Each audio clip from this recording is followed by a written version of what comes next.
যাদের ঘরে শান্তি নাই, জ্বালা যন্ত্রণা, একটু এতিমখানায় যাবেন, কিছু দান সৎকা করবেন। ওরা খেতে পায় না, ওদেরকে খাবার দিয়ে আসবেন, একটা গরু দিয়ে আসবেন, একটা খাসি দিয়ে আসবেন, ওরা খাবে, আপনার জন্য দোয়া করবে।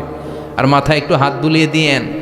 বিশ্বনবীর আল্লাহ বললেন, নবী ফাআম্মাল ইয়াতীমা ফালা তাখহার, এতিমকে তুচ্ছ জ্ঞান করবেন না। আপনি নিজেও এতিম ছিলেন, ছোটবেলা বিকেলে খেলতে খেলতে সবার বাবা এসে ছেলেদেরকে নিয়ে যেত, আপনারা নেয়ার মতো কেউ ছিল না। আপনি নিজে এতিম ছিলেন, আপনি ওদের দুঃখ বুঝবেন, এজন্য খবরদার।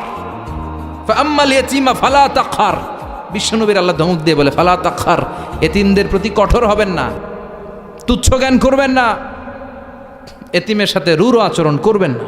এতিমের সাথে রূঢ় আচরণ করা কবিরা গুনাহ। নামে আল্লাহ কোরআন একটা সূরা দিয়েছেন, আল মাউন।